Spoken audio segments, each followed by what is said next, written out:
Vous sortez de ce vestiaire, est-ce que ce vestiaire 2018 ressemble au vestiaire 98? Oui. Et sinon, en quoi Ils est-il savent rien différent? encore, ils savent rien. Et ils vivent l'instant présent, mais leur vie vient de changer.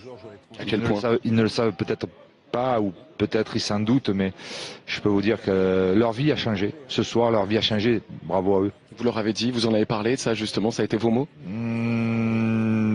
L'entraîneur que je connais très bien, je lui avais dit ce matin un petit message et voilà, lui il savait que cet après-midi, ce soir, il pouvait rentrer dans l'histoire et surtout faire en sorte que leur vie soit beaucoup plus excitante. Est-ce que la vie est plus bruyante dans le vestiaire de l'équipe de France qu'elle ne l'était en 98? Je reviens à ma question, il y a des différences? Je ne sais pas, non, mais il y a des sacrés gugus dans cette équipe de France. J'en ai vu quelques-uns, j'en connais quelques-uns aussi, puisque il y a quelques joueurs que je connais aussi. Donc voilà, qui vivent ce moment-là intensément, même si ça passe très vite.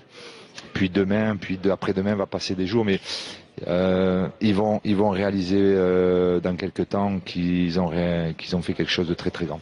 On vous remercie Laurent et on va accueillir Christian Carambeu également puisque on parle de champion du monde 98. Hop.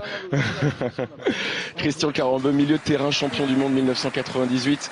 Christian, vous avez des successeurs, cette équipe de France 2018 est désormais la patronne du monde. Comment vous le vivez ça? Écoutez, c'est encore une fois une belle leçon. Je dirais une belle victoire, une belle leçon de football et surtout arriver à gagner ainsi. Elle mérite cette belle génération. Elle mérite parce qu'elle est pétrie de talent, mais en même temps conduite par un Didier Deschamps qui a des champions du monde, qui a pu inspirer cette équipe à gagner. Et voilà, c'est une belle transmission en tout cas. Marcel Desailly nous disait tout à l'heure que 98 on est joueur, donc on est acteur, on vit la joie de manière un petit peu différente qu'il ne la vivait aujourd'hui. Comment vous décririez la joie qui est la vôtre aujourd'hui? Écoutez, nous on est, on va dire en deçà, on est véritablement des supporters, on est véritablement des fans. Donc on comprend cette expérience unique qu'ils vivent et tant mieux qu'ils profitent et demain ils vont réaliser ce qu'ils ont pu faire. Parce qu'aujourd'hui ils ne le réalisent pas encore. Ça ressemble à quoi la soirée là pour eux? Ça ressemblait à quoi pour vous? C'est de la folie, c'est de la furie? Il n'y a pas de vocabulaire pour décrire ce moment. C'est juste incroyable, voilà. Juste incroyable, on restera sur ce magique. Merci beaucoup Christian. Félicitations à vous parce que c'est un peu vous aussi qui avez amorcé tout ça. C'est l'équipe de France, voilà, et Didier. Merci. Merci à vous. Merci Clément. Des champions du monde là-bas, des champions du monde ici. C'est vrai que Robert, ça change la vie d'un homme, ça. Vous avez vécu... Oui, non, mais là, ils vont basculer dans un autre univers parce que quand on est footballeur professionnel, déjà, le fait de jouer pour la France, c'est une fierté. Et après, l'objectif, c'est toujours d'être soit champion du monde ou champion d'Europe. Aujourd'hui, il y a une passation de pouvoir. En plus, ce qui est bien, c'est que le pont, c'est entre 98 et aujourd'hui, justement, c'est Didier Deschamps. Donc aujourd'hui, ils vont profiter, ils ne se rendent pas compte encore de l'impact qu'ils ont pu mettre sur la France. Ils vont s'en rendre vraiment compte quand ils vont être sur le bus, faire la parade sur les Champs-Élysées et partager ce moment avec les fans. Donc je pense que là, ils vont commencer à y croire. Il y a une question posée à Robert. Ça reste avec vous pour la vie, en plus. Comment ça reste avec vous pour la vie. Non, mais, vous êtes champion du monde pour la vie. Non, mais lui, qui est en face de moi, il croit que je pleure. Non, justement, c'est bon le passage de pot de témoin. Parce qu'il a joué pour l'équipe de France, on a pratiquement joué tous pour l'équipe de France, et l'objectif, c'est qu'il y ait, comme pour les Brésiliens, c'est qu'il y ait le maximum d'étoiles sur le maillot. Nous, on l'a fait il y a 20 ans, aujourd'hui c'est eux, et j'espère que dans 4 ans, ils referont l'exploit qu'ils ont fait aujourd'hui. Je crois que c'est ça l'enchaînement de la France aujourd'hui. Moi, je l'ai toujours dit, on est une vraie nation de football, mais ça date depuis des années et des années. Donc, je crois que c'est formidable pour la France. On a eu des périodes assez difficiles, on a eu des bonnes, des moins bonnes. Il a fallu... Laurent Blanc en faisait un peu état tout à l'heure, comme je disais, il y a 8 ans, 10 ans, et c'est vrai qu'on sortait d'un traumatisme. Il a fallu, Laurent avec Didier, il a fallu reprendre ça en main, il a fallu aller chercher, il a fallu trouver. Puis aujourd'hui, avoir une équipe, on était en finale, on l'a gagné. Il y a eu des générations, il y a eu vous, il y a eu nous. Question posée Robert, à quel moment, Robert? Est-ce que la vie, on parle des changements, est-ce que c'était pendant la carrière encore de footballeur ou c'est après ce changement qu'il y a eu dans votre vie? Non, c'est pendant que tu es toujours en activité. Ouais. En fait, ce qui change, c'est le regard des gens, des fans, de tout le monde. Et tu es perçu différemment. Mais après, toi, le plus dur, en fait, c'est de rester sur terre. C'est vrai que nous, Après, le truc, c'est qu'on a enchaîné 2 ans après par le titre de champion d'Europe. Donc, c'est difficile de revenir sur terre. Et surtout que c'est à ce moment-là qu'il faut bien profiter de ces instants. Oui, il faut. Mais malgré tout, je pense que ça changera pas autant pour Robert Pires avant 98 et après 98 que pour Mbappé ou Pogba. Non, mais c'est vrai.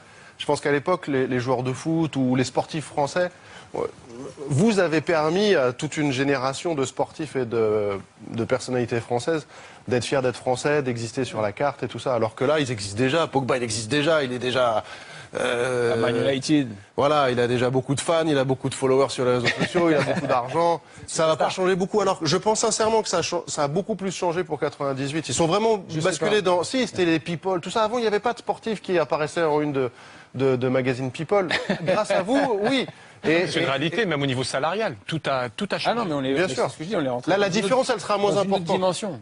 Ouais, peut-être, mais nous, on est rentré personnellement, je suis rentré dans une autre dimension, quoi.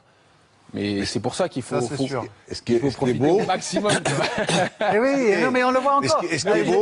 Ce qui est beau, c'est de voir Robert Pires 20 ans après, et de le voir rester avec cette humilité, cette simplicité, cette disponibilité, cette gentillesse. Et ça, c'est... On l'aime, Robert. Vous avez raison. On l'aime, Robert. Du fond du cœur, je pense. Non, mais vous faites bien de le souligner, Loïs. Mais non, mais... Comment? Vous faites bien de le souligner. Non, mais vous avez raison. Vous avez raison. On a la chance d'être... Non, mais surtout, cette victoire, elle confirme que la France devient une nation forte du football mondial. C'est surtout ça. Maintenant, c'est bien que vous l'assumiez, justement. C'était votre 5e finale. Oui, après une seule finale en 58 ans. En 20 ans. 5e finale dans un tournoi majeur en 20 ans. Oui. Bien sûr, vous faites partie des grands pays de football. Bien sûr. Vous faites partie des meilleurs. Mais oui. Mais je l'ai toujours dit, je le répète, j'insiste, mais on est une vraie nation de football, quoi. Ouais. Je ne sais pas ce que tu dis. Mais on a appris par les meilleurs. Les meilleurs, c'est quoi pour toi les meilleurs? Parce que au-dessus de la France aujourd'hui, il n'y a que le Brésil, l'Italie et l'Allemagne. Par rapport à l'équipe nationale, par rapport à notre équipe nationale, c'est vrai que l'équipe. L'Uruguay et l'Argentine.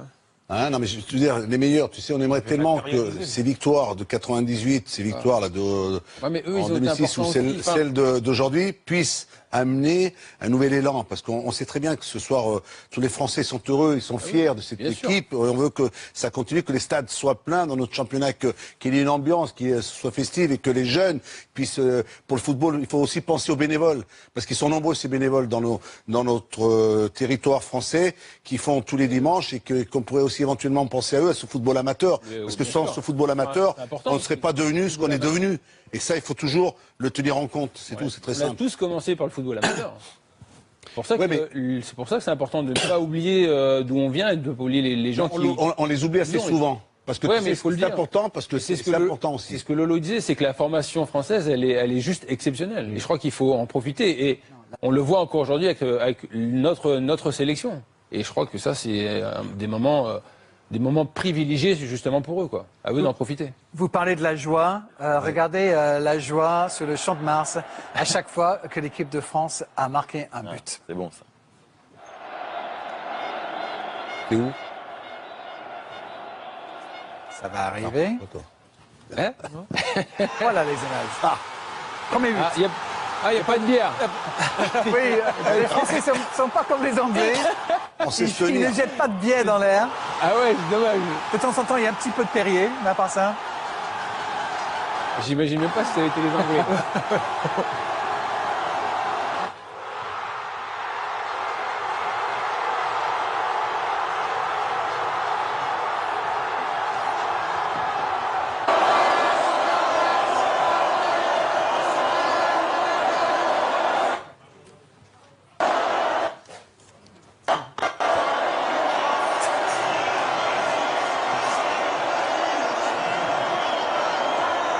Il y avait 90 000 personnes donc au Champ de Mars.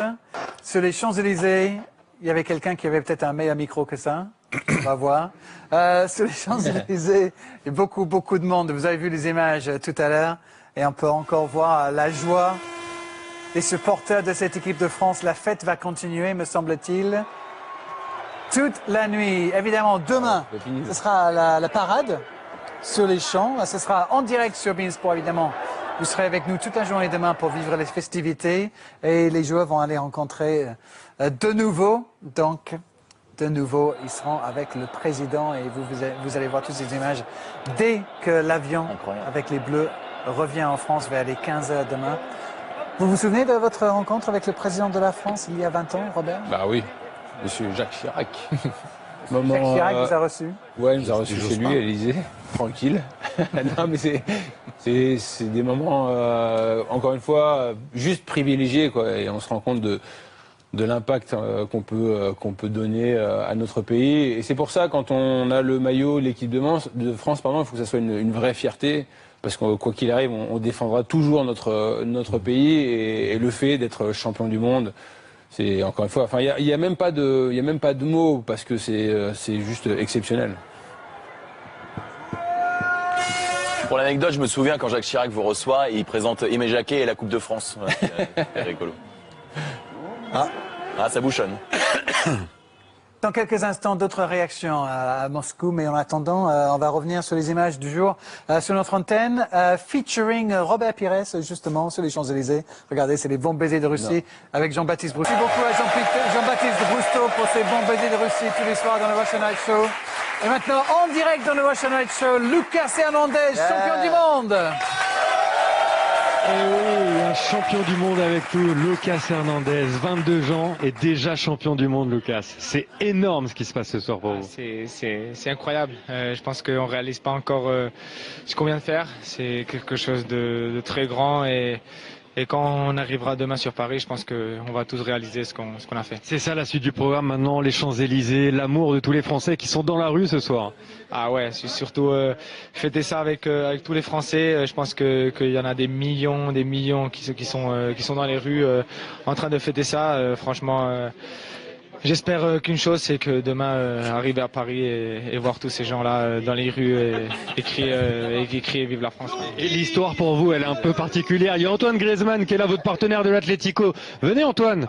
Antoine, venez faire l'interview. Bon, non, il est pas chez les collègues d'abord, c'est pas grave. Pour vous, l'histoire elle est particulière aussi parce qu'il y a quelques mois, vous n'étiez pas en équipe de France, pas avec Léa. Il y avait cette hésitation et puis finalement cet amour du maillot français que vous avez dit et que vous avez prouvé sur le terrain aussi. Ouais, c'est vrai que voilà, je pense qu'il y a eu beaucoup de Français, beaucoup de journalistes, de gens qui m'ont critiqué parce que bon, ils pensaient que je me sentais pas français, mais dès que le coach m'a appelé et la première fois que j'ai porté ce maillot, je savais que j'allais tout donner à mort et ça s'est vu. Je pense que dans toute cette compétition, j'ai rien lâché et aujourd'hui j'ai tout donné sur le terrain aussi et on a pu gagner ce trophée, champion du monde, c'est quelque chose d'incroyable et j'attends qu'une chose, c'est d'arriver sur Paris et le fêter avec tous nos gens. Eh bien, on sera là. Bravo et merci Lucas. Et en salle d'attente, il y a Kylian Mbappé qui va nous rejoindre, qui signe un autographe à notre cadreur, les équipes techniques qui sont là ici et que l'on remercie d'ailleurs. Kylian, bravo. Merci. Champion du monde à 19 ans. La vie est plutôt belle. Oui, c'est bien. Je suis content, surtout pour l'équipe. On a longtemps souffert pour en arriver là et voilà, on a réalisé notre objectif et on est vraiment content. Les émotions, ça ressemble à quoi? De la joie, du plaisir, du bonheur, un lâcher prise? Ouais, on a tout ça, de la fierté aussi. Voilà, on sait que on sera dans l'histoire à jamais. On ne pourra jamais nous oublier et ça c'est une fierté. Et après bien sûr la joie de voir tous les Français heureux, de voir nos familles qui étaient là heureux, tout le monde heureux, donc c'est vraiment une belle chose. Kylian, je sais que vous mettez souvent, tout le temps en avant le groupe, vous avez raison évidemment, mais on vous parle souvent. Antoine Griezmann, venez Antoine. Antoine Griezmann, il est là que pour perturber ses partenaires.